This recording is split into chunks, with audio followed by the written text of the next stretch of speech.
I needed the money, and the Dalton Highway paid 3 times what I'd been making on the lower 48 routes. That's what I told myself when I signed the contract in Fairbanks on a Tuesday afternoon in late September. The dispatcher, a woman named Margaret with gray hair pulled tight against her skull, slid the paperwork across a metal desk scarred with coffee rings and scratches. "You'll haul equipment and supplies to Deadhorse," she said. "Pump stations, work camps, sometimes the drill sites themselves. 7 runs minimum per month. Pay deposits every 2 weeks." I signed. My ex-wife's lawyer had made sure I understood what happened if I missed another payment. Margaret opened a drawer and pulled out a laminated card, a key ring with 4 keys and a spiral notebook with a blue cover. "Read the card tonight, memorize it. The notebook stays in the truck. You'll add to it as you go." "Add what? Observations, times, deviations?" She tapped the laminated card. "This is your primary instruction set. Some drivers ignore it. Those drivers don't finish the season." I looked at the card. It was covered in small, dense text organized into numbered points. "The truck is a 2019 Kenworth, Unit 47. It's parked in Bay 6. You'll do a full inspection before you leave in the morning. Your first load is medical supplies and drill bits heading to Coldfoot, then on to Pump Station 4. She stood. "Questions?" "What kind of observations?" "The kind the rules tell you to write down." She walked to the door and opened it. "Bay 6, 5 a.m. departure window. Don't be late." I spent that night in a motel off the airport road, reading the laminated card under a lamp that buzzed and flickered. The rules were specific. 1. Departure must occur during daylight. If you leave Fairbanks after 4 p.m. between September 15th and March 20th, return to depot and reschedule. 2. Do not pick up hitchhikers under any circumstances. This includes individuals in company uniforms, individuals you recognize, and individuals who appear injured or distressed. 3. If you see a vehicle stopped on the shoulder with hazard lights on, radio dispatch with the mile marker and description. Do not stop. Do not slow below 40 miles per hour unless road conditions require it. 4. Between mile marker 79 and mile marker 86, do not look at the tree line on the eastern side of the highway. Keep your eyes on the road or on your mirrors. 5. If your CB radio picks up a voice speaking in a language you understand but cannot identify, switch the radio off for 10 minutes. Do not respond to anything said during that transmission. 6. At Coldfoot, refuel only at Pump Island 2. If Pump Island 2 is occupied or marked out of service, wait. Do not use another pump. 7. Do not drive between 2 a.m. and 4:30 a.m. If you have not reached a designated rest area or station by 1:50 a.m., pull over at the next wide shoulder, set your parking brake, lock your doors, and wait until 4:30 a.m. Keep your engine running. Keep your headlights on. 8. If you encounter an animal on the road, follow standard protocol. Slow down, use your horn, wait for it to move. If the animal moves backward or sideways without turning its body, do not wait. Proceed slowly and do not look at it in your mirrors after you pass. 9. Do not acknowledge anyone who knocks on your cab between 2 a.m. and 4:30 a.m. Do not open your window. Do not turn on your interior lights. If knocking persists for more than 5 minutes, record the time and duration in the notebook. 10. If you see another truck on the road displaying company markings but no unit number on the door, maintain your speed and direction.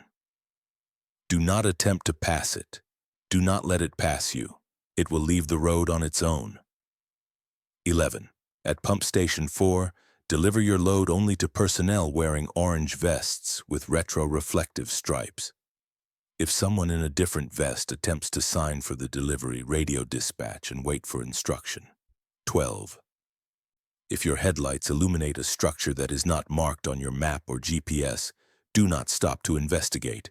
Mark the mile marker in the notebook and continue driving. 13. Do not sleep in your cab while parked on the highway. Use designated rest areas only. If no rest area is available and you are too fatigued to drive safely, contact dispatch and wait for instruction. 14.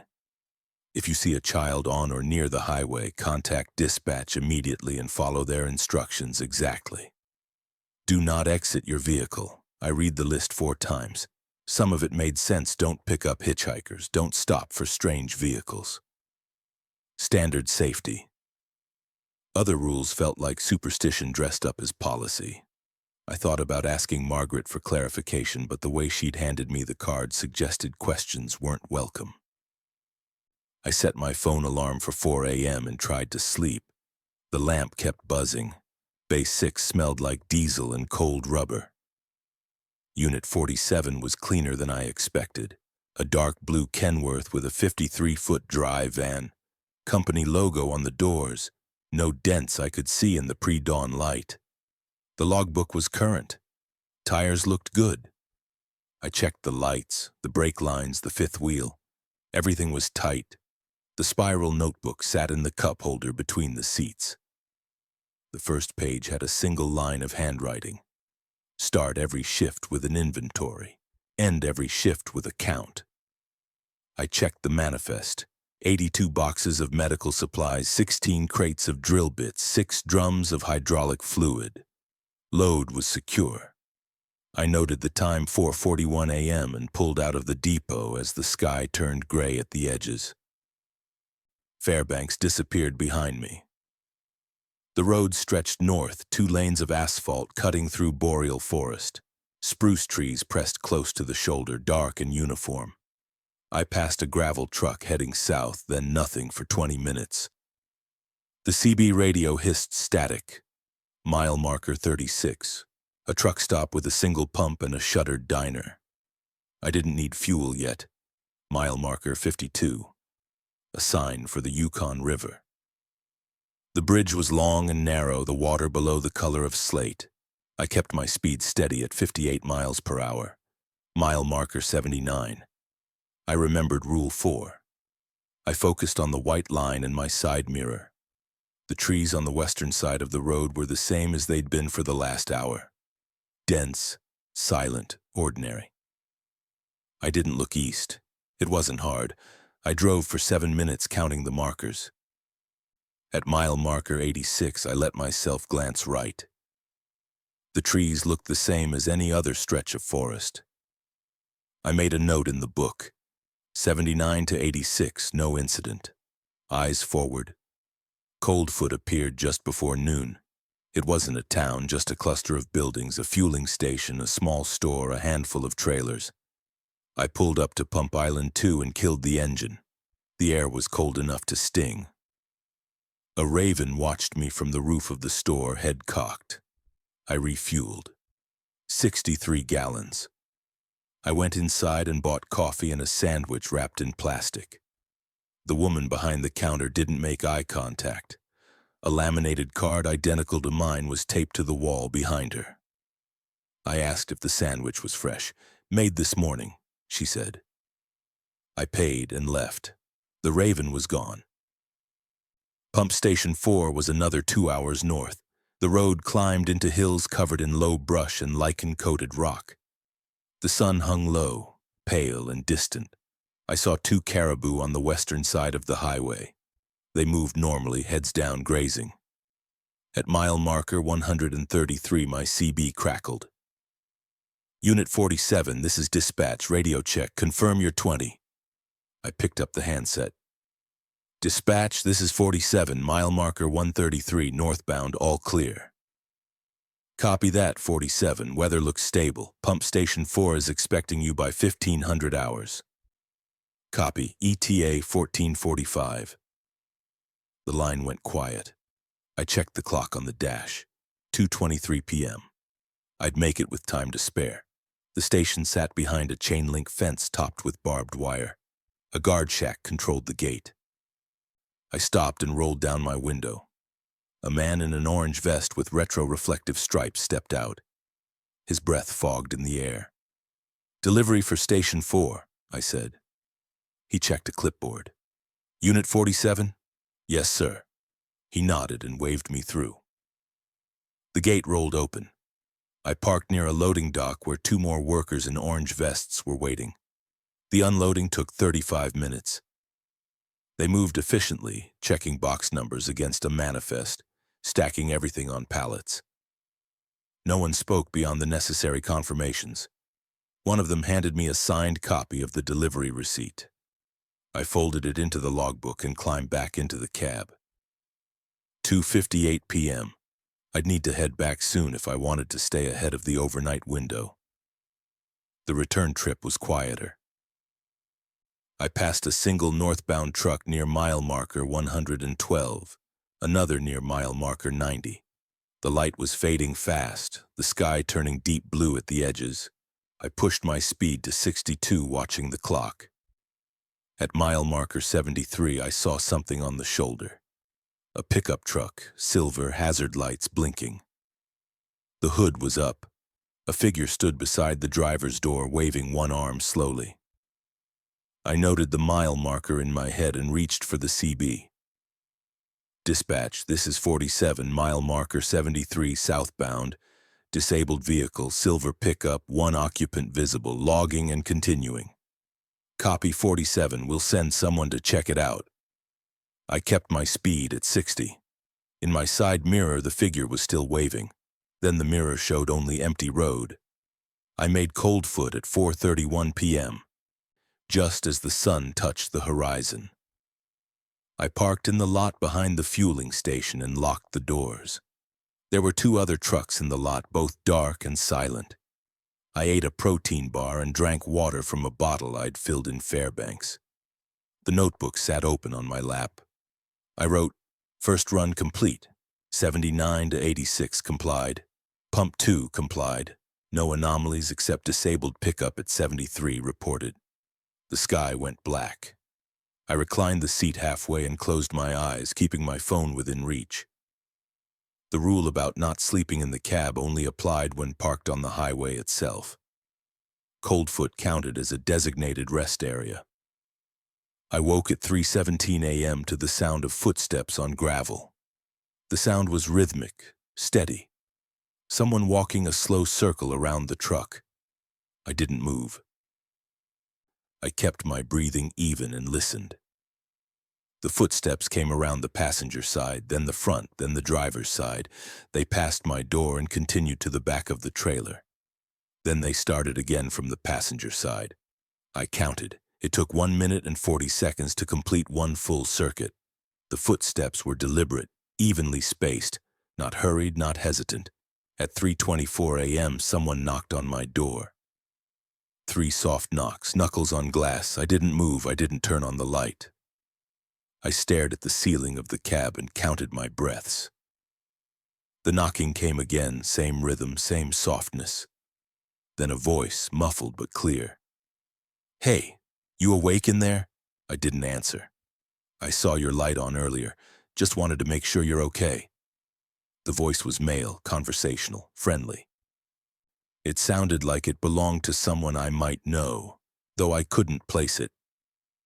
I kept my eyes on the ceiling. The knocking stopped. The footsteps resumed, another slow circuit. At 3:31 a.m., they stopped entirely. I waited 5 minutes, then 10. No sound except the wind and the idle of my engine. I sat up slowly and looked out the window. The parking lot was empty. The other 2 trucks were gone. I wrote in the notebook, "Coldfoot 3:17 to 3:31 a.m. Footsteps full circuit 1 minute 40 seconds per loop. Knocking male voice, did not respond. Ceased at 3:31.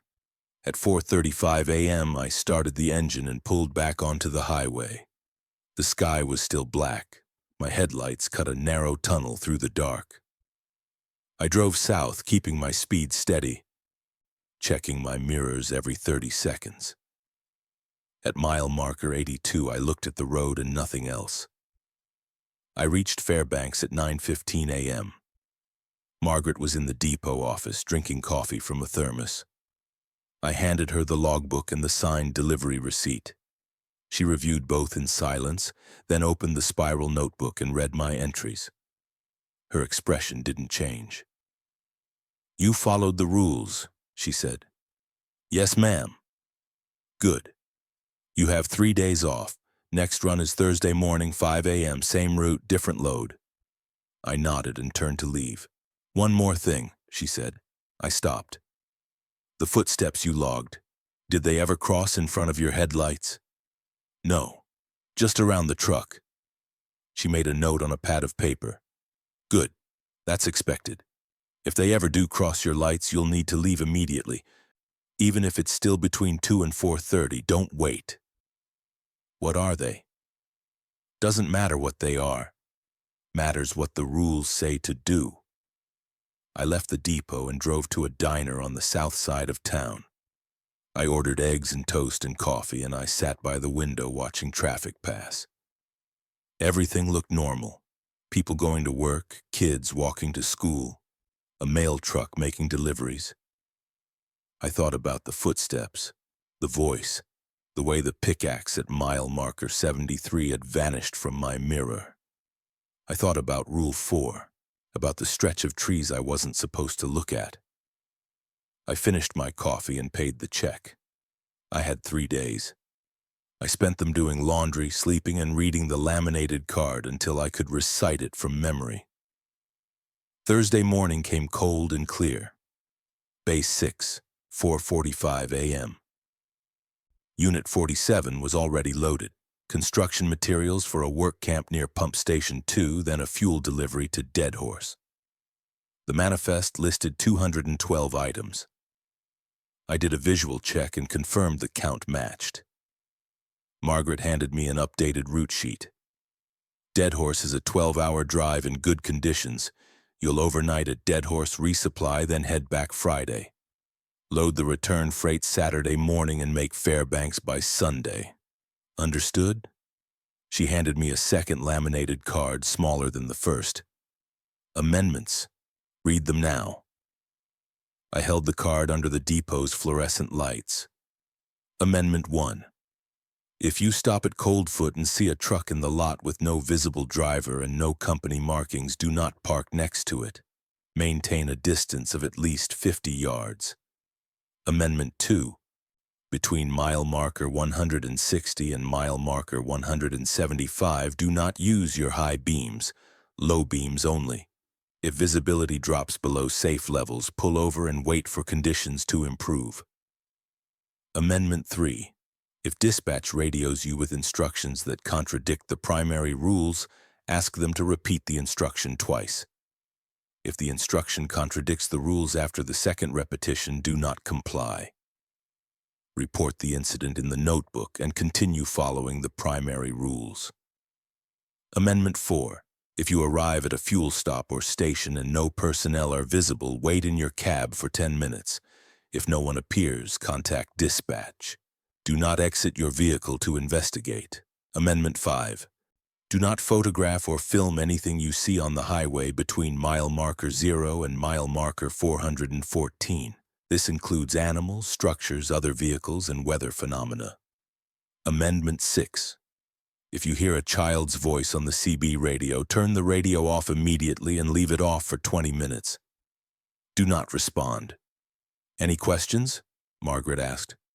What's between mile marker 160 and 175? Follow the amendment, that's all you need to know. I folded both cards into my pocket and climbed into the cab. The notebook was where I'd left it. I added the date and time to a new page. Thursday, September 28th. Departure 0453. Load count 212 items, primary rules and 6 amendments in effect. The road was the same. Mile marker 36, the truck stop. Mile marker 52, the Yukon Bridge. Mile marker 79, I kept my eyes forward. At mile marker 86, I noted the time and continued north. Coldfoot appeared just before noon. Pump Island 2 was open. I refueled and went inside for food. The same woman was behind the counter. She glanced at me, then at the clock on the wall. "Long haul?" she asked. Dead horse, she nodded. Stay on schedule, don't push it.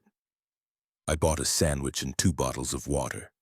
When I came back out, a raven was perched on my side mirror. It didn't move as I approached. I stopped 3 feet from the cab. Go on, I said. The raven tilted its head, watching me with one black eye. Then it opened its wings and lifted off, circling once before flying west into the trees. I climbed into the cab and locked the door. At mile marker 160, I switched my high beams off. The low beams gave me maybe 100 feet of visibility. The road climbed into a mountain pass, the trees thinning out into rock and tundra. The sky was overcast, the light flat and gray. I kept my speed at 45. The road curved left, then right, then straightened. In the distance, maybe half a mile ahead, I saw something standing in the middle of the lane. It looked like a person at first, tall, upright. But as I got closer, I realized it wasn't shaped quite right. The proportions were wrong: limbs too long, torso too narrow. It stood perfectly still, facing my direction. I didn't slow down. I kept my speed steady and my hands on the wheel. At 200 yards, I could see more detail. It was dark, almost black, and it didn't move as I approached. At 100 yards, I realized it wasn't standing on the road. It was standing just above the road, suspended a few inches off the asphalt. At 50 yards, it stepped sideways, not turning, just sliding to the shoulder in one smooth motion. I drove past it. I didn't look in my mirrors. I counted to 60, then switched my high beams back on. Mile marker 176. I noted it in the book. 163, figure in roadway. Did not stop. Continued per Amendment 2. Exited area 176. The rest of the drive to Dead Horse was uneventful. I passed Pump Station 2, then Pump Station 3. The landscape flattened into tundra, treeless and vast. A herd of musk oxen grazed a quarter-mile west of the highway. The sky stayed gray. Dead Horse wasn't a town, just a collection of industrial buildings and worker housing clustered near the oil fields. I followed the signs to the freight depot and checked in at the gate. A man in a yellow hard hat reviewed my manifest and directed me to Bay 12. The unload took an hour. I backed the trailer up to the dock, and a crew of 4 workers moved everything onto rolling carts. One of them handed me a clipboard with a delivery confirmation. I signed it and returned to the cab.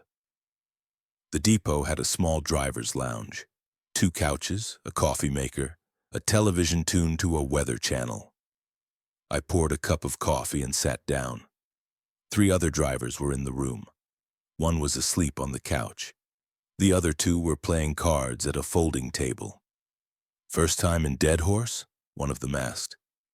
He was older, maybe 60, with a gray beard and a company jacket that looked 10 years old. Yes, sir. You'll get used to it, not much to do up here, but the pay's good. He set down a card. You running the Dalton? Yes, sir. Then you've seen the list. I nodded. The other driver, younger, maybe 30, looked up from his cards. Don't talk about the list, Ray. I'm not breaking any rules, Ray said, just making conversation. The younger driver shook his head and returned to his cards. Ray leaned back in his chair and looked at me. You follow the rules, you'll be fine. That's all there is to it. I finished my coffee and went back to the cab. It was 4:18 p.m.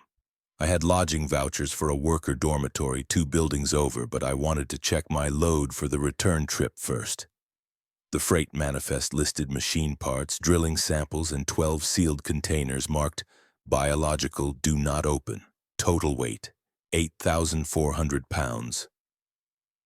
I did a visual inspection. Everything was strapped down and secure. I walked to the dormitory and checked in at the front desk. The room was small. A bed, a desk, a bathroom. No television, no phone.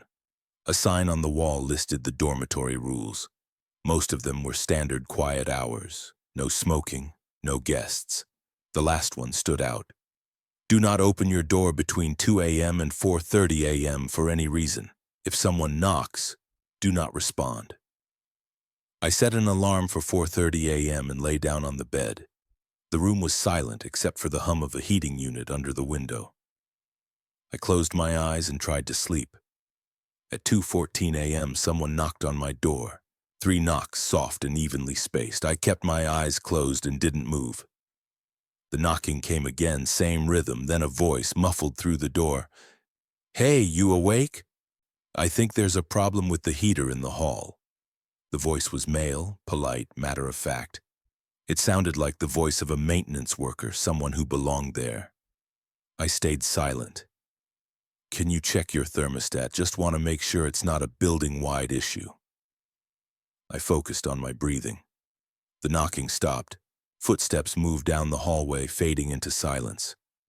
I waited 20 minutes before I sat up and checked the time. 2:39 a.m. I didn't write it in the notebook. The notebook was for the truck, for the road. But I made a mental note. The pattern was consistent. At 4:35 a.m., I left the dormitory and walked back to the depot. The air was cold enough to freeze the moisture in my breath. The sky was still dark. I climbed into Unit 47, started the engine, and let it warm up for 5 minutes. The return load was secure. I checked the straps twice, then pulled out of the depot at 4:53 a.m. The road south was empty. At mile marker 175, I switched to low beams. The road descended through the mountain pass, the curves tight and slow. I kept my speed at 40 and watched for ice. At mile marker 164, I saw something standing on the shoulder. It was the same figure I'd seen on the way north. Tall, wrong proportions, suspended slightly above the ground. It faced the road, motionless. As I approached, it turned its head just the head, the body staying fixed, and tracked my truck as I passed. I didn't look in the mirrors. At mile marker 160, I switched my high beams back on and noted the sighting in the book. Coldfoot came and went. I refueled at Pump Island 2, bought food, and continued south. The sky stayed overcast, the light dim and gray. I passed a single northbound truck near mile marker 93. The driver didn't wave. At mile marker 79, I kept my eyes on the road. 7 minutes later, I let myself glance at the eastern tree line. The trees were dense and dark. Nothing moved among them. I made Fairbanks at 6:42 p.m. Margaret was gone for the day, but another dispatcher, a man named Frank, checked me in. He reviewed the manifest and the notebook, nodded, and told me I had 2 days off. My next run was Monday, same route. I drove back to the motel and slept for 12 hours. Sunday, I did laundry and restocked my supplies. I bought a case of water, a box of protein bars, and a new flashlight with extra batteries. I read through the rules again, both the primary list and the amendments. I tried to think of questions I should ask, but I couldn't figure out how to phrase them. What are the footsteps? What's in the tree line? What was the figure on the road? Margaret had been clear. It didn't matter what they were. It mattered what the rules said to do. Monday morning, 4:45 a.m., I climbed into Unit 47 and started the engine. The load was drilling equipment and food supplies headed for Pump Station 5 and then Dead Horse. The manifest listed 306 items. I confirmed the count and pulled out of the depot at 4:59 a.m. The first 2 hours were routine. I followed the same protocols. Eyes forward at mile marker 79, low beams between 160 and 175. At Coldfoot, I refueled at Pump Island 2. The woman behind the counter glanced at me but didn't speak. I bought a sandwich and left.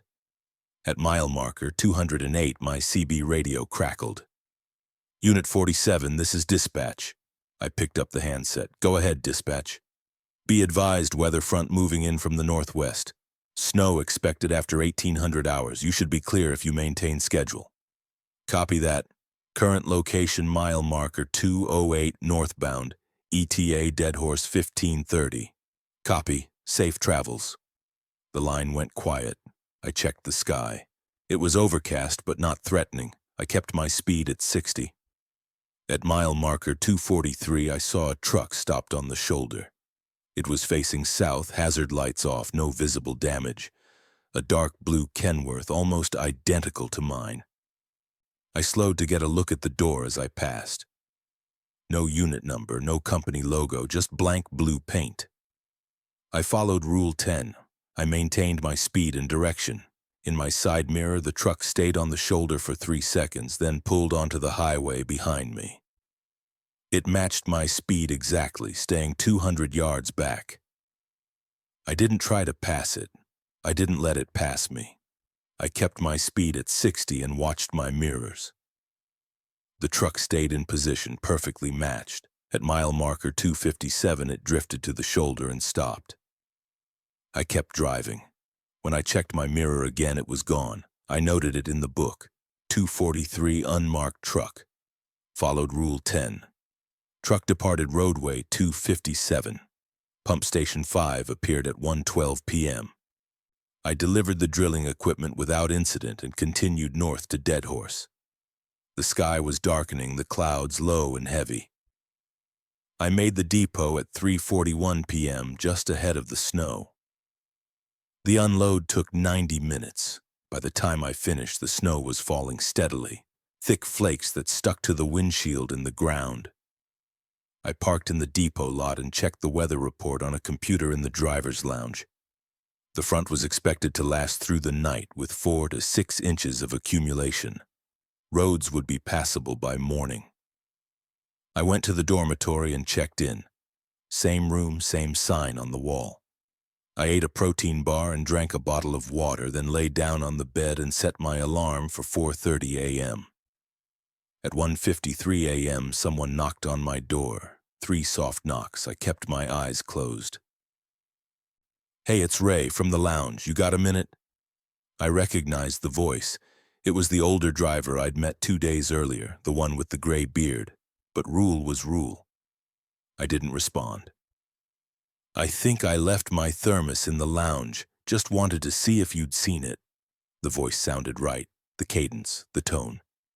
But it was between 2 and 4:30. The knocking stopped. Footsteps moved down the hall, then came back. Another knock, harder this time. "Come on, I know you're awake. Just open the door for a second." I stayed silent. The knocking continued for another minute, then stopped. The footsteps faded. I waited until 3:30 a.m. before I let myself relax. At 4:35, I left the dormitory and walked to the depot. The snow had stopped. The ground was covered in a smooth white layer, maybe 5 inches deep. My boots crunched on the surface. I climbed into the cab and started the engine. The return load was lighter. Equipment for maintenance, a few sealed crates, personal items for workers rotating south. Total weight, 4,200 pounds. I strapped everything down and checked the tires. The roads had been plowed, but I'd need to take it slow. I pulled out at 5:06 a.m. The sky was clear, the stars still visible. My headlights reflected off the snow on the shoulder. I kept my speed at 45 and watched for ice. At mile marker 175, I switched to low beams. The road through the pass was slick but manageable. At mile marker 168, I saw 3 figures standing in the roadway. They were spaced evenly, maybe 30 feet apart, all facing south. Same proportions as the figure I'd seen before. Too tall, too narrow. They didn't move as I approached. At 100 yards, I slowed to 30 miles per hour. At 50 yards, all 3 stepped sideways in perfect unison, sliding to the shoulder without turning. I drove past them. I didn't look in the mirrors. At mile marker 160, I switched my high beams back on and noted the sighting. Coldfoot was quiet. I refueled and continued south. The sun came up just after 8 a.m., pale and low on the horizon. The light made the snow glitter. At mile marker 79, I kept my eyes forward. At mile marker 73, I saw the silver pickup truck again. Same location, same hazard lights. The hood was up. A figure stood beside the driver's door, waving slowly. I radioed dispatch and reported it just like before. I maintained my speed and didn't stop. In my mirror, the figure kept waving until the truck disappeared from view. I made Fairbanks at 2:37 p.m. Margaret was in the office. She reviewed my logbook and the notebook, taking extra time on the entry about the 3 figures. "You're doing well," she said, staying compliant. "Thank you." She handed me a schedule sheet. "You've got 4 days off. Next run is Friday. Different route this time, Fairbanks to Prudhoe Bay, then a supply drop at a remote drill site. You'll get the coordinates Friday morning." "Understood." She opened a drawer and pulled out a 3rd laminated card. "Additional amendments. These applied to off-road and site-specific deliveries. Read them tonight." I took the card and left the depot. I drove to the motel, ordered takeout, and sat at the small desk in my room reading the new rules under the lamp. Amendment 7. Off-road deliveries require daylight arrival. If you will not reach the site before 4 p.m., delay departure until the following day. Amendment 8. At remote sites, do not exit your vehicle until personnel make visual contact with you. Wait in your cab with the engine running. If no one appears within 20 minutes, contact dispatch. Amendment 9. If the access road to a site shows no tire tracks or footprints in snow or mud, stop at the entrance and contact dispatch before proceeding. Amendment 10. Some sites are marked with orange flags on poles. If you see a flag that is black or inverted, do not proceed past that point. Radio dispatch and wait for instruction. Amendment 11. Do not deliver to any site where the personnel are not wearing identification badges. If someone attempts to accept a delivery without visible ID, secure your load and return to the main highway. Amendment 12. If you encounter a locked gate that is supposed to be open according to your delivery instructions, do not attempt to open it yourself. Contact dispatch and wait. The rules were tighter now, more specific. I copied them into my notebook in case I lost the card, then lay down and tried to sleep. The 4 days passed slowly. I ran errands, called my daughter, and left a message, paid a bill online. On Thursday night, I checked my bank account and saw the deposit from the first 2 weeks. It was enough to cover the child support payment and my rent. I transferred the money and felt a small measure of relief. Friday morning, 4:30 a.m., I arrived at the depot. Unit 47 was loaded with drilling supplies, fuel canisters, and food. Margaret handed me a GPS unit with a single waypoint marked. Site 73. It's 42 miles off the Dalton, northwest of Pump Station 3. Access road is graded gravel, but it'll be rough after the snow. You'll need to allow extra time. How long? 3 hours from the highway to the site, 3 hours back, planned for a full day. She handed me a radio frequency card. Site 73 uses Channel 9 for local comms. Dispatch stays on Channel 6. Don't mix them up. Understood. I pulled out of the depot at 5:03 a.m. The road north was clear and dry. I made good time to Coldfoot, refueled at Pump Island 2, and continued north. At mile marker 209, I turned onto a gravel access road marked with a wooden sign. Site 73, authorized vehicles only. The road was rough, rutted, and uneven. The snow had melted in some places and frozen solid in others. I kept my speed at 20 miles per hour and watched the GPS. The waypoint was 38 miles ahead. The trees pressed close to the road, spruce and birch mixed with patches of open tundra. I passed a small creek, frozen solid, and a clearing with rusted equipment half buried in snow. No tracks, no signs of recent activity. At mile 18, I saw the first orange flag. It was planted on a pole 10 feet tall, the fabric snapping in the wind. I noted the location and continued. At mile 23, I saw a second flag. This one was black. I stopped the truck and put it in neutral. The flag was 50 yards ahead, planted on the left side of the road. I picked up the CB and switched to Channel 6. Dispatch, this is Unit 47. I am on the access road to Site 73, approximately 23 miles from the highway. I have encountered a black flag at my current position, requesting instruction per Amendment 10. The radio hissed for 10 seconds. Then Margaret's voice came through calm and clear. 47, confirm the flag color, black or dark orange. I looked through the windshield. The flag was black, no question. Confirmed black, dispatch. Copy. Do not proceed past the flag. Turn your vehicle around and return to the highway. Mark the location in your notebook. We'll reschedule the delivery. Copy that, dispatch. Returning to highway now. I shifted into reverse and backed up carefully until I found a wide spot in the road. I turned the truck around, a slow three-point maneuver, and headed back the way I'd come. In my mirror, the black flag was still visible, snapping in the wind. I noted the sighting. Site 73 Access Road, mile 23. Black flag encountered. Delivery aborted per Amendment 10 and dispatch instruction. The drive back to the highway took 2.5 hours. I radioed dispatch when I reached the Dalton and asked for further instructions. Return to Fairbanks, Margaret said. We'll have a new assignment for you tomorrow. I made Fairbanks by 6:15 p.m. Margaret was waiting in the office. She read my notebook entry and nodded. You did the right thing, she said. That site's been flagged before. We'll get it cleared before we send another truck. What does the black flag mean? She closed the notebook and handed it back to me. It means don't go there. That's all you need to know. I left the depot and drove to a diner on the east side of town. I ordered a burger and fries and sat by the window watching the streetlights come on. A family walked past, parents and 2 kids bundled in winter coats. They looked normal, happy.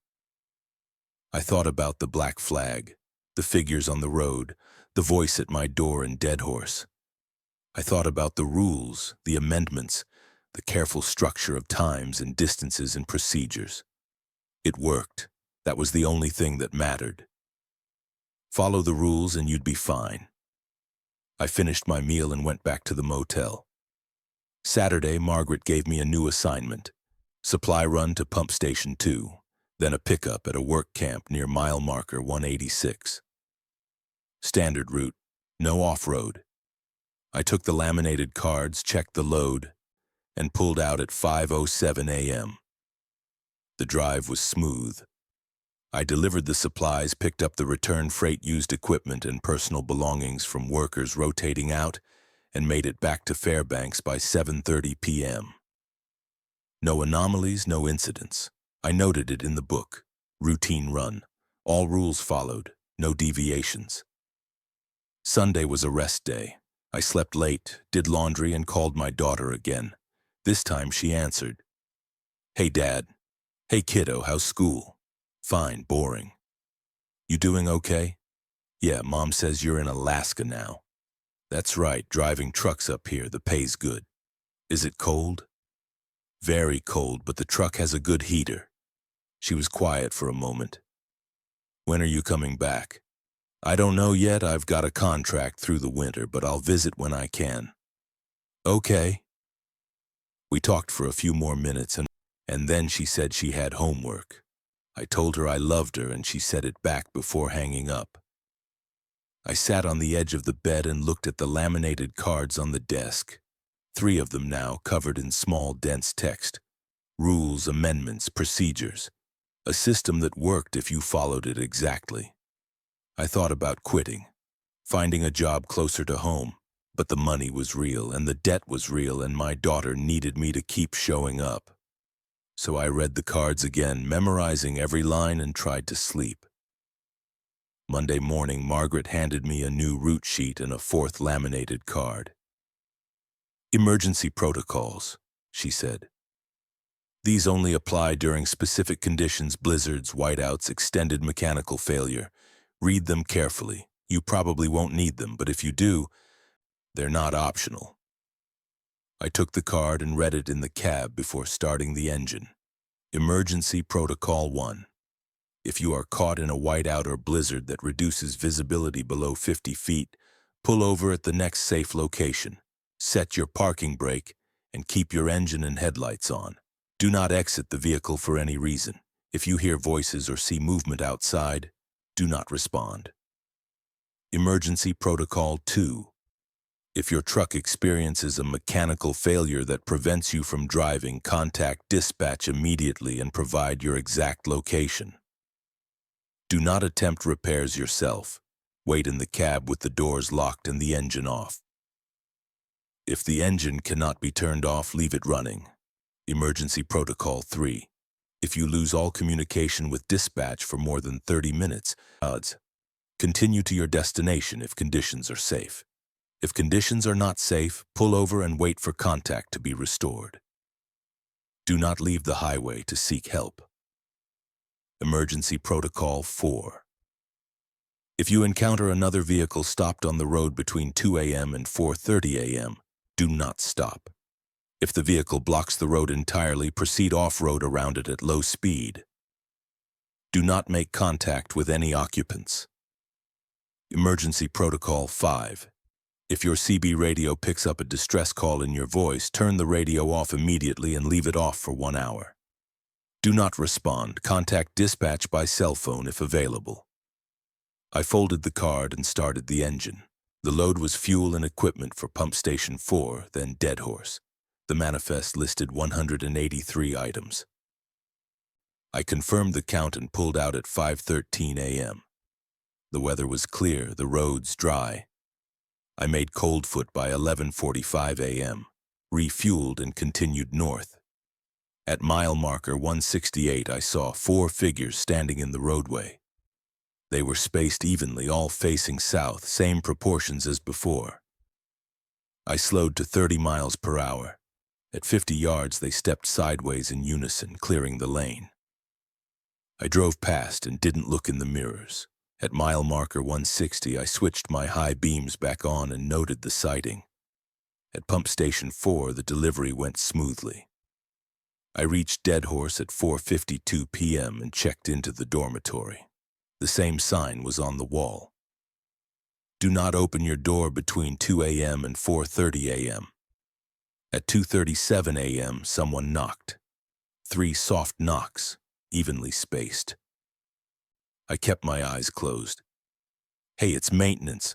We got a report of a leak in your room. Just need to check the pipes." The voice was male, professional, calm. It sounded real, but it was 2:37 a.m. "Can you unlock the door? Won't take more than a minute." I didn't respond. The knocking continued for 3 minutes, then stopped. Footsteps moved down the hall, paused, and came back. Another knock, harder this time. "Sir, I really need to check those pipes. If there's a leak, it could flood the whole floor." I stayed silent. The knocking stopped. The footsteps faded. At 4:35 a.m., I left the dormitory and walked to the depot. The air was cold and still. I climbed into the cab, started the engine, and let it warm up. The return load was equipment and samples headed for Fairbanks. I pulled out at 5:09 a.m. The drive back was uneventful until mile marker 223. That's when the CB crackled. "Unit 47, this is dispatch." I picked up the handset. "Go ahead, dispatch." "Be advised, disabled vehicle reported at mile marker 206.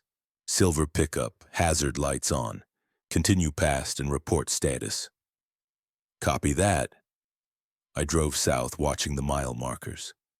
At 206, I saw the silver pickup on the shoulder. Same truck, same position, same figure, waving slowly beside the driver's door. I maintained my speed and radioed dispatch. 47 to dispatch. Confirming disabled vehicle at mile marker 206, silver pickup, 1 occupant visible, continuing south. Copy, 47. In my mirror, the figure kept waving. Then the truck was gone, just empty road behind me. I made Fairbanks at 4:43 p.m. Margaret reviewed my logbook and nodded. "You're consistent," she said. "That's good. Consistency is how you survive the season." How many drivers don't make it? She looked at me for a long moment. Enough that we have protocols. I wanted to ask more, but her expression made it clear the conversation was over. She handed me the schedule for the next week. 3 runs to Dead Horse, 1 supply drop at Site 81, 2 pickups at various pump stations. I took the schedule and left. The next 3 weeks followed the same pattern. I ran the loads, followed the rules, noted every anomaly in the book. The figures on the road between mile markers 160 and 175 became routine. Sometimes 1, sometimes 3, sometimes 4. They always stepped aside. I never looked in the mirrors. The footsteps at Coldfoot came every time I stayed overnight. 1 minute and 40 seconds per circuit, knocking at irregular intervals, always between 2 and 4:30. I never responded. The voice at the Dead Horse dormitory changed each time. Maintenance, a coworker, a supervisor, a friend. Always plausible, always between 2 and 4:30. I never opened the door. The silver pickup appeared at mile marker 206, mile marker 73, mile marker 147. Always the same. Hazard lights, hood up, figure waving. I reported it every time and drove past. On the 4th week, Margaret handed me a 5th card. No title, just 3 more amendments. Amendment 13. If you see a structure on fire within sight of the highway, do not stop to investigate or render aid. Report the location to dispatch and continue driving. Amendment 14. If your truck radio picks up music with no DJ or station identification, switch to a different channel. If all channels play the same music, turn the radio off for 15 minutes. Amendment 15. Do not accept food or drink from personnel at remote sites unless it is in factory-sealed packaging. If offered unsealed food or drink, politely decline. I read the card twice, folded it with the others, and started my next run. It was early November now. The days were short, the nights long and dark. Snow fell intermittently and the temperatures dropped below 0. I added winter gear to my supplies. Extra blankets, hand warmers, a sleeping bag rated for -40. On a Thursday morning, I took a load north to Site 81. The access road was 31 miles off the highway, winding through dense forest. The GPS guided me past frozen creeks and rocky outcrops. At mile 28, I saw an orange flag. At mile 29, another. At mile 30, I reached the site. It was a small drilling platform surrounded by prefab buildings and storage tanks. 3 workers in orange vests were waiting near the gate. I pulled up and rolled down my window. One of them approached, holding a clipboard. "Delivery for Site 81?" he asked. "Yes, sir." He checked his clipboard. "Unit 47?" "That's correct." He nodded and waved me through. The unload took 40 minutes. The workers were efficient and quiet. One of them offered me a thermos of coffee. "Fresh brewed," he said. I looked at the thermos. It wasn't sealed. "Thanks, but I'm good," I said. He shrugged and walked back to the others. I climbed into the cab and pulled out. The drive back to the highway was slow and careful. At mile 28, I saw the orange flag. At mile 27, I saw a second flag. This one was black. I stopped the truck and radioed dispatch. "Dispatch, this is Unit 47, returning from Site 81 on the access road. Black flag encountered at mile 27, requesting instruction." Margaret's voice came through immediately. 47, did you encounter the black flag on your inbound trip? Negative. Only orange flags inbound. Copy. Continue to the highway. Mark the location in your notebook. Do not return to that site until we clear it. Copy that. I drove past the flag and continued to the highway.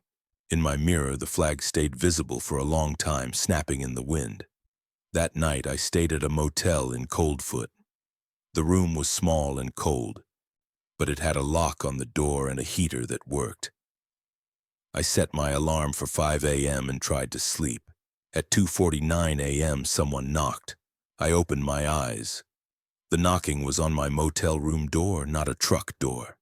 3 soft knocks, evenly spaced. "Hey, you awake? Front desk said you wanted a wake-up call." I hadn't requested a wake-up call. The motel didn't offer them. I stayed silent. "Just wanted to make sure you're up. Roads are getting bad. Might want to head out early." The voice was friendly, helpful. It sounded like the motel clerk I'd checked in with. But it was 2:49 a.m. The knocking stopped. Footsteps moved down the exterior walkway, fading into silence. I waited until 4:30 before I let myself relax. At 5:15, I checked out and climbed into Unit 47. The sky was clear, the stars bright. I pulled onto the highway and headed south. At mile marker 79, I kept my eyes forward. At mile marker 52, I crossed the Yukon Bridge. At mile marker 36, I stopped at the truck stop and refueled. A different clerk was behind the counter, an older man with a weathered face. He glanced at me as I paid for fuel. "You run the Dalton regular?" he asked. "Yes, sir." "You follow the list?" "Every time." He nodded and handed me my receipt. "Good. Keep doing that." I left the truck stop and continued south. I made Fairbanks by noon and checked in with Margaret. She reviewed my notebook and made a note about the black flag at Site 81. "You're one of the good ones," she said. "Most drivers start cutting corners after a few weeks." "You haven't. I don't see a reason to." "Smart." She handed me a schedule for the following week. 3 more runs, then you'll have Thanksgiving off. After that, winter sets in hard. Runs get slower, rules get stricter. "Stricter how?" She pulled out a 6th laminated card. "You'll find out." I took the card and left the depot. I didn't read it until I was back at the motel, sitting at the desk under the buzzing lamp. Amendment 16. Between November 15th and March 1st, do not drive between midnight and 5 a.m. If you have not reached a designated rest area or station by 11:45 p.m., pull over and wait until 5 a.m. Amendment 17. During winter months, if you see a light source that is not a vehicle, building, or celestial body, do not investigate. Note the location and continue driving. Amendment 18. If your truck becomes stuck in snow or ice, contact dispatch immediately. Do not exit the vehicle to dig out or place traction aids. Wait for assistance. Amendment 19. If you encounter a snowplow or road maintenance vehicle between midnight and 5 a.m., maintain a distance of at least 200 yards. Do not attempt to pass. Amendment 20. If your windshield wipers freeze or fail during a snowstorm, pull over immediately and contact dispatch. Do not attempt to continue driving. I read the amendments 3 times, then copied them into my notebook. The rules were tightening, the margins narrowing. Winter was coming and the road would get harder. I ran 3 more loads that week. Each trip was routine: deliveries to pump stations, pickups from work camps, refueling at Coldfoot. The figures on the road appeared on schedule. The footsteps circled the truck. The voices knocked at doors. I followed the rules, noted the anomalies, and drove on. On Thanksgiving, I stayed in Fairbanks and called my daughter. She was with her mother's family, eating turkey and watching football. She sounded happy. I told her I'd send her a package for Christmas, and she said she'd like that. After the call, I walked to a diner and ordered a plate of turkey and mashed potatoes. The waitress asked if I was alone, and I said yes. She brought me an extra roll and didn't charge me for the coffee. I ate slowly, watching the other diners. Families, couples, groups of friends. Everyone looked warm and safe. I thought about the road, the rules, the narrow margin between compliance and consequence. I thought about Ray, the older driver I'd met in Deadhorse. He'd said you get used to it, but I wasn't sure that was true. You didn't get used to it. You just learned to follow the system exactly, without thinking, without questioning. I finished my meal and walked back to the motel. The temperature was dropping. Snow was forecasted for the weekend. On Monday, December 4th, I took my first winter run. The load was fuel and supplies for Dead Horse with a stop at Pump Station 3. The snow had come over the weekend, 6 inches of fresh powder on top of the packed base. The roads were plowed but slick. I left Fairbanks at 5:37 a.m., later than usual because the truck needed extra time to warm up. The sky was overcast, the light dim. I kept my speed at 45 and watched for ice. At mile marker 79, I kept my eyes forward. At mile marker 131, I saw a light in the distance off to the west. It was bright, steady, unmoving. Not a vehicle, not a building. Just a light hovering above the tundra. I noted it in the book and kept driving. The light stayed visible for 3 miles, then disappeared. At Coldfoot, I refueled and went inside. The same woman was behind the counter. She glanced at me, then at the window. "Storm's coming," she said. "How bad?" "Bad enough. You should make Dead Horse before it hits, but don't dawdle." I bought food and left. The wind was picking up, blowing snow across the parking lot in thin white sheets. I climbed into the cab and pulled back onto the highway. At mile marker 175, I switched to low beams. The road through the pass was narrow and slick. I kept my speed at 30 and gripped the wheel tightly. At mile marker 169, I saw 5 figures standing in the roadway. They were arranged in a line, evenly spaced, all facing south. Same proportions, same stillness. I slowed to 20 miles per hour. At 50 yards, they stepped sideways in perfect unison, clearing the lane. As I passed the last one, it turned its head and tracked me. I didn't look in the mirrors. At mile marker 160, I switched my high beams back on and noted the sighting. The storm hit at mile marker 283. The wind picked up and the snow came down hard, thick flakes that stuck to the windshield faster than the wipers could clear them. Visibility dropped to maybe 100 feet. I slowed to 25 miles per hour and focused on the white line. At mile marker 307, the wipers started to struggle. Ice was building up on the blades, and they scraped across the glass with a harsh grating sound. I pulled over at the next wide shoulder, set the parking brake, and radioed dispatch. "Dispatch, this is Unit 47. I am at mile marker 307 northbound.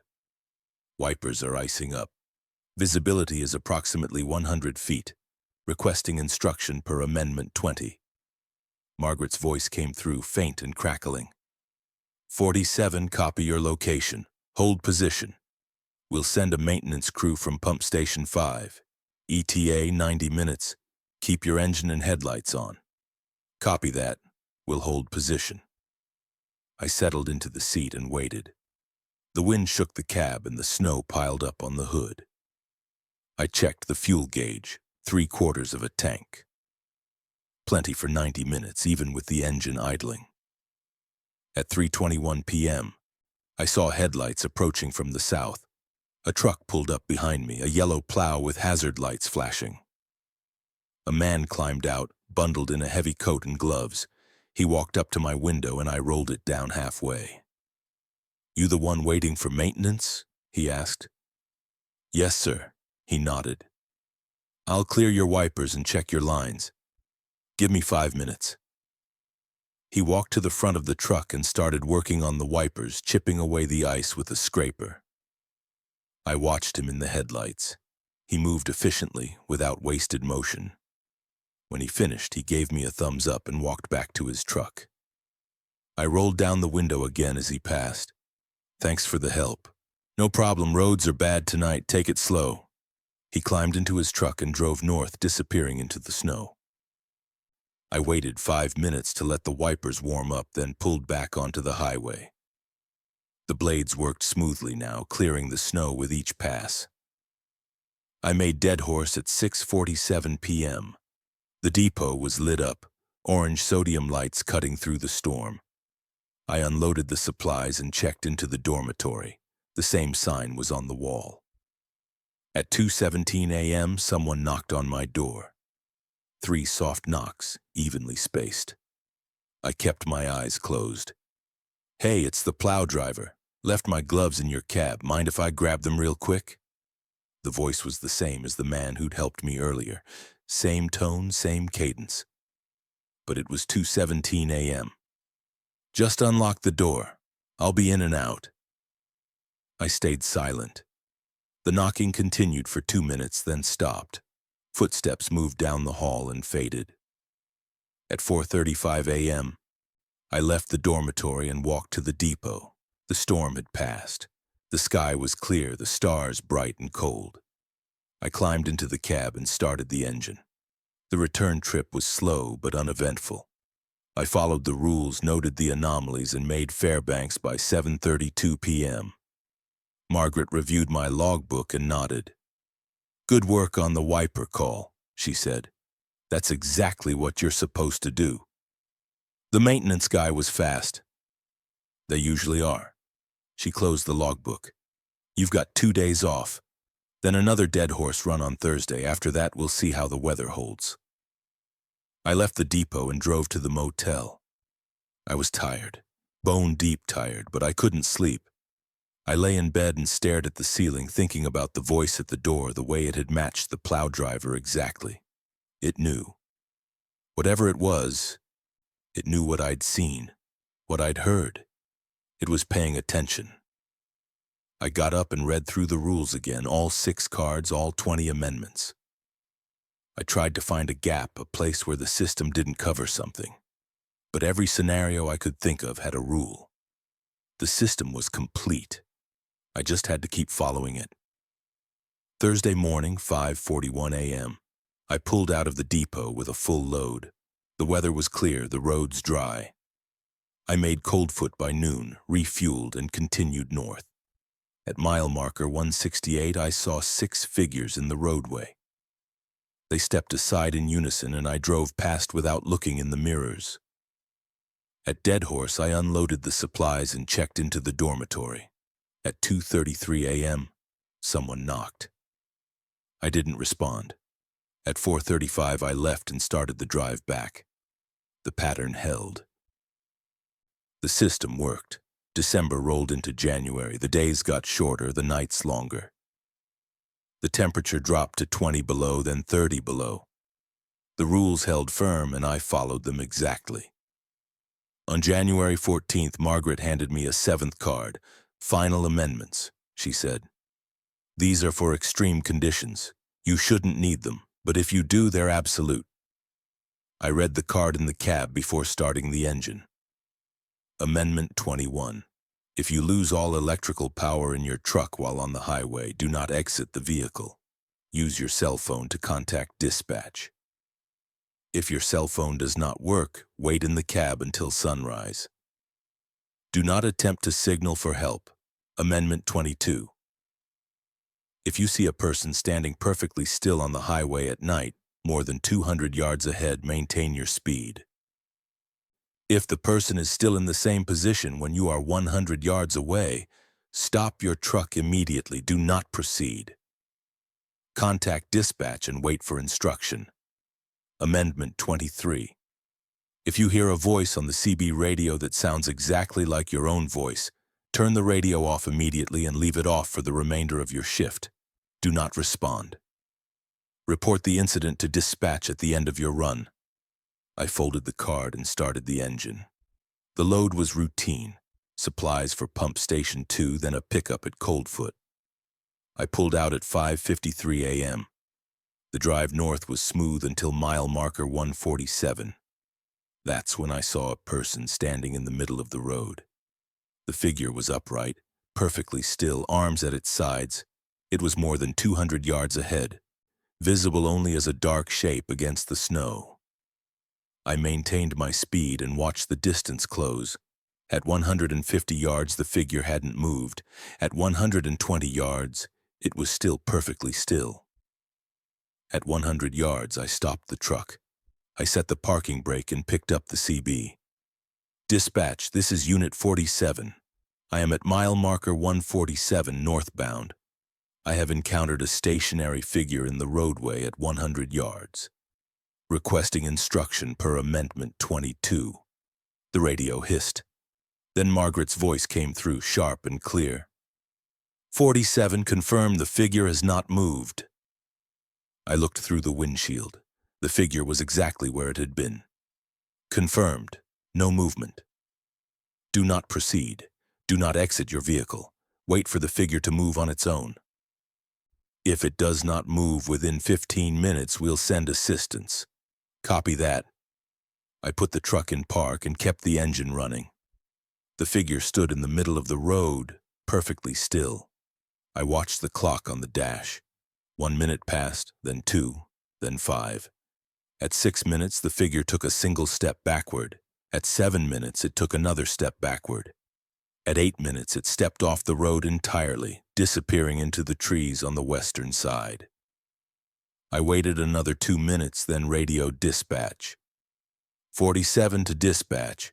Figure has left the roadway, proceeding north.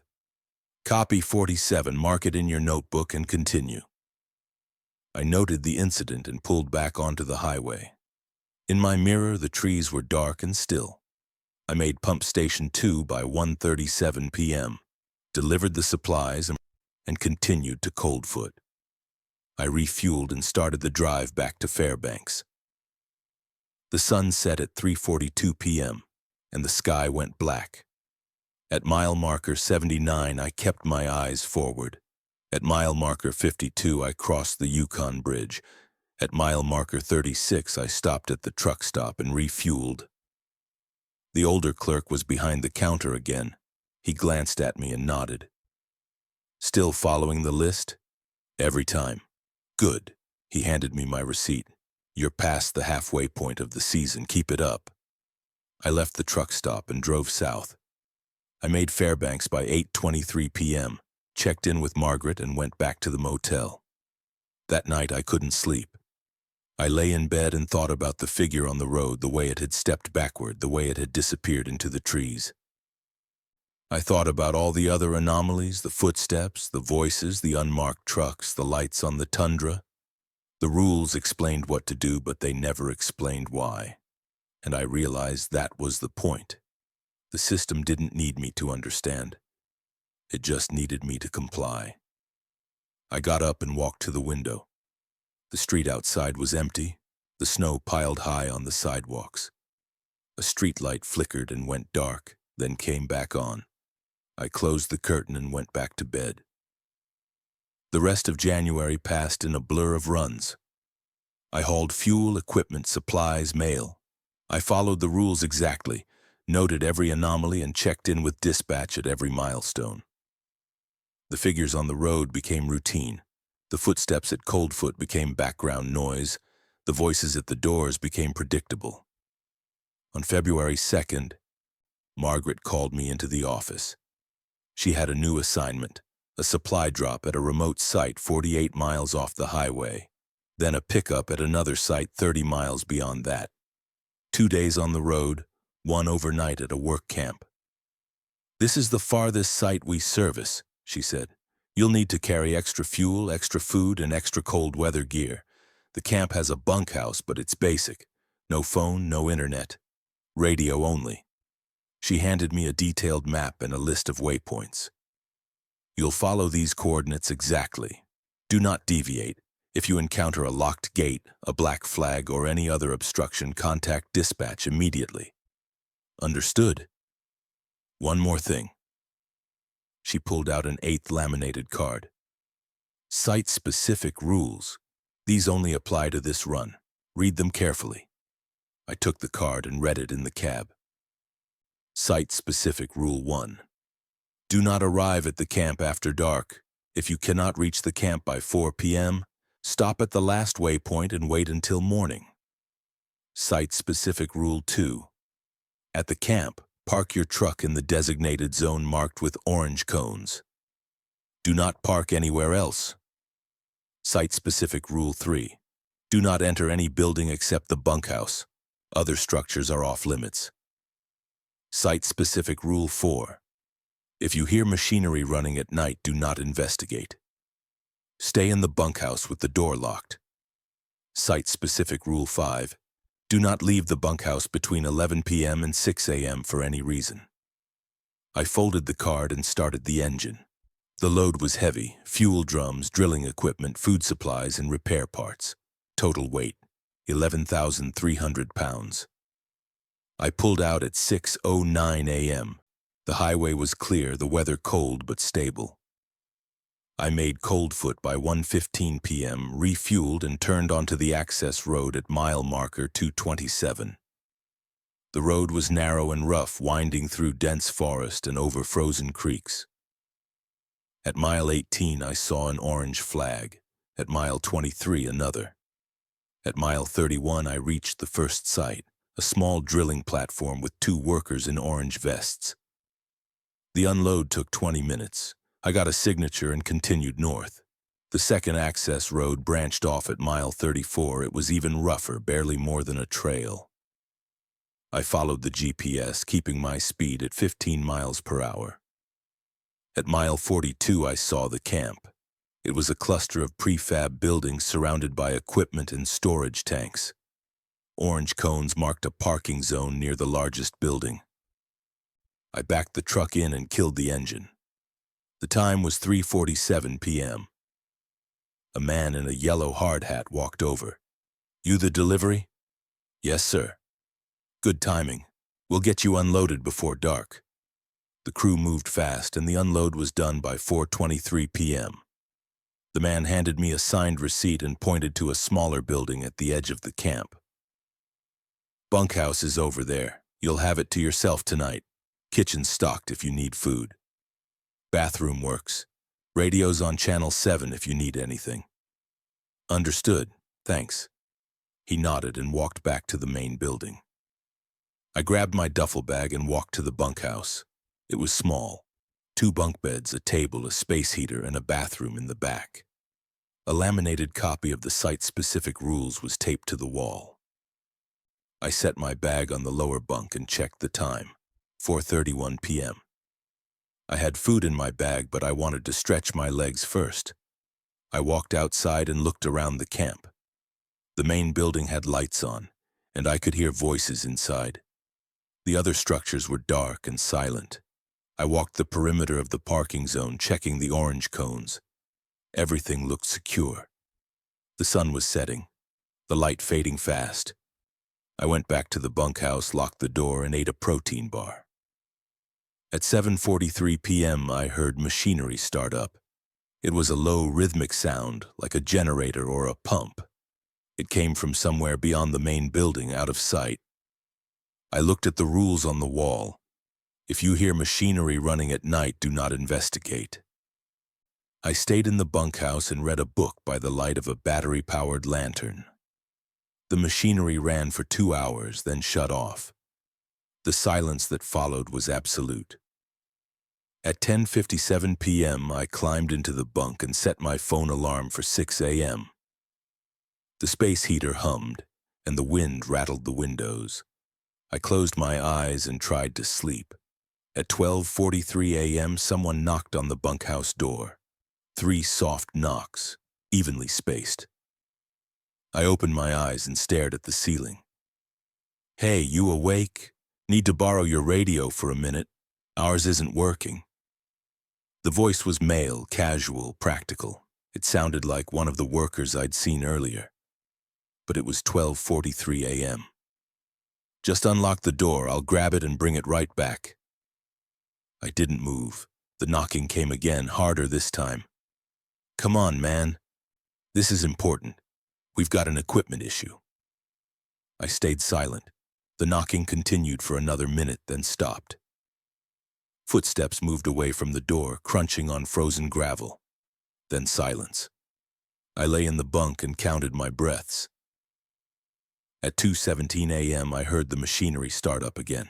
This time it sounded closer, maybe just outside the bunkhouse. The low, rhythmic sound vibrated through the walls. I checked the rules on the wall. Do not investigate. I stayed in the bunk. The machinery ran until 3:41 a.m., then shut off. At 6:03 a.m., my alarm went off. I got up, used the bathroom, and packed my bag. The sky outside was still dark. I opened the door and looked around the camp. Everything was quiet. The main building had lights on, but no one was visible. I walked to the truck and did a pre-trip inspection. Tires, lights, brakes, everything looked good. At 6:32 a.m., the man in the yellow hard hat walked over.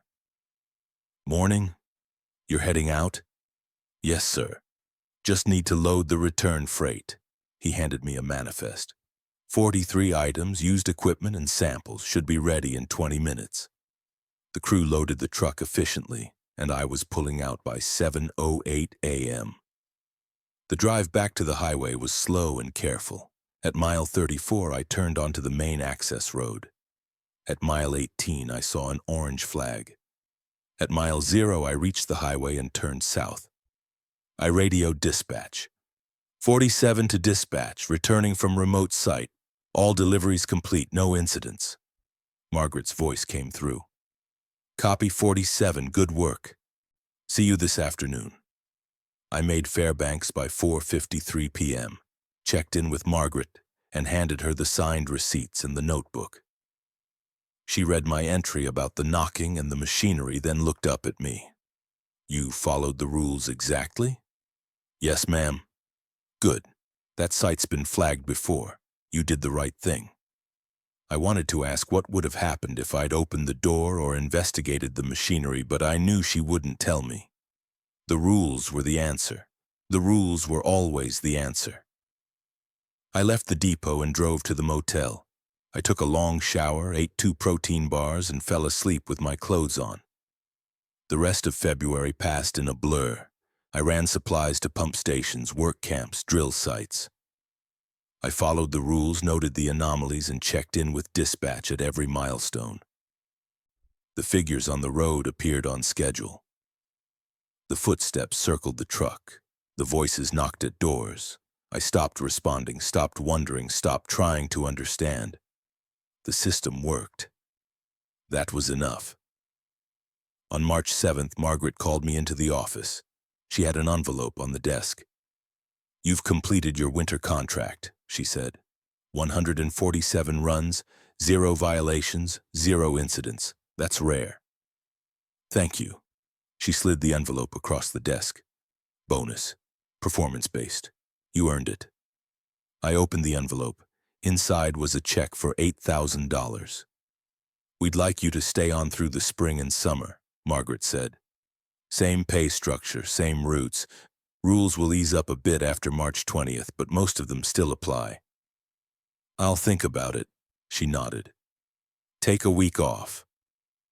Let me know by the 15th. I left the depot and drove to the bank. I deposited the check and paid off the last of my child support arrears. My account was positive for the first time in 2 years. That night, I called my daughter. "Hey, Dad. Hey, kiddo, how's school?" "Good, I got an A on my math test." "That's great, I'm proud of you."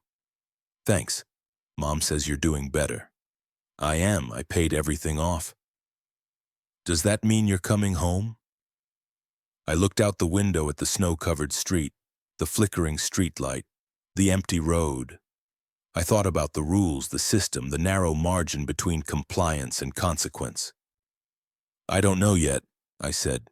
"I might stay up here a bit longer. The work's steady." "Okay." We talked for a few more minutes, and then she said she had to go. I told her I loved her, and she said it back.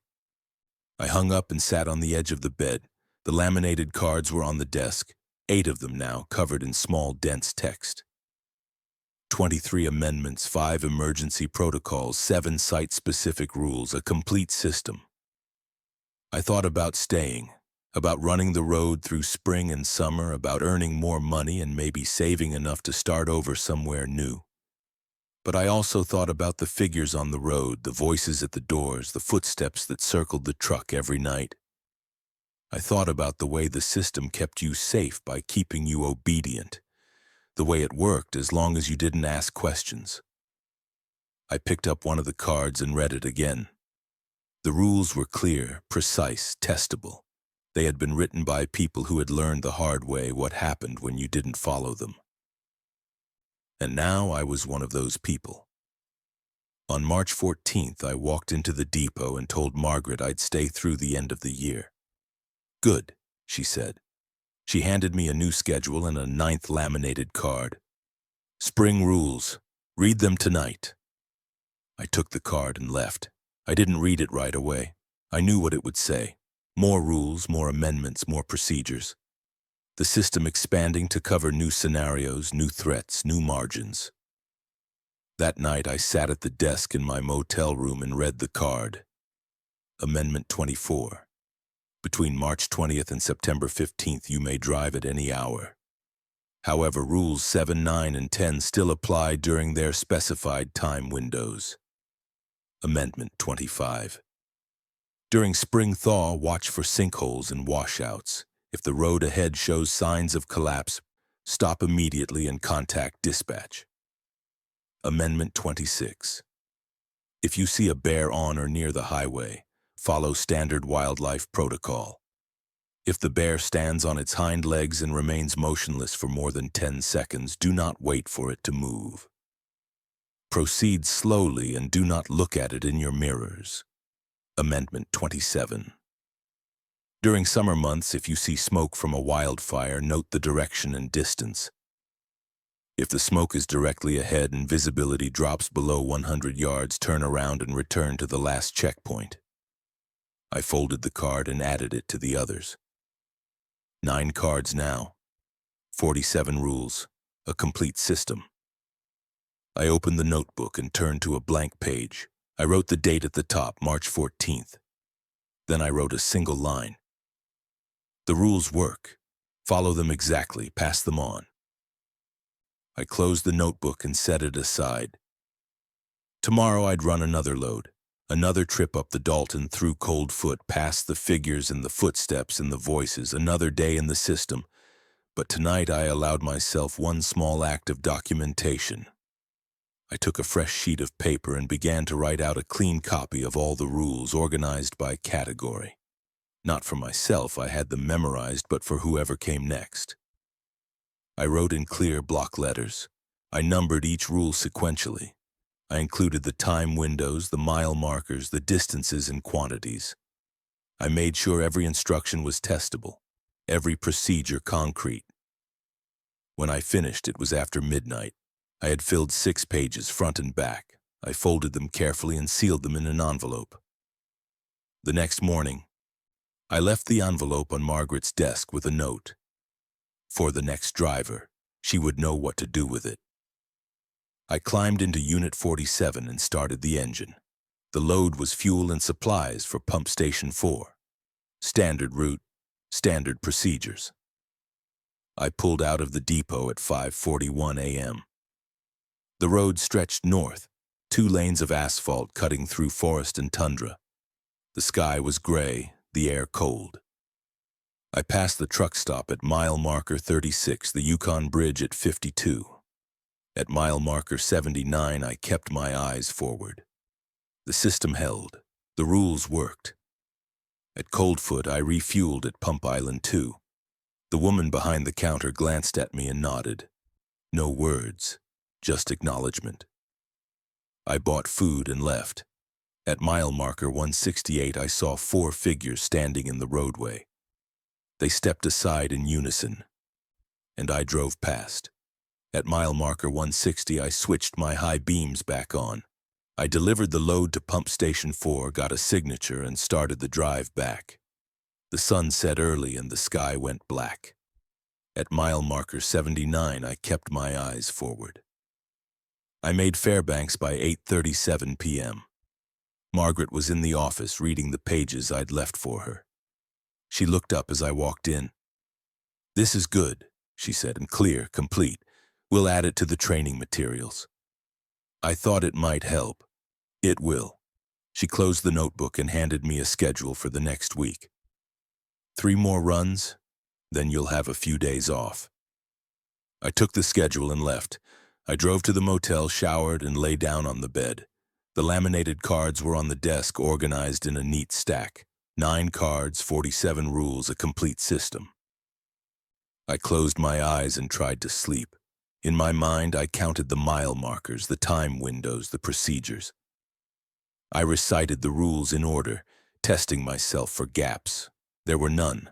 The system was complete. I just had to keep following it. And I would.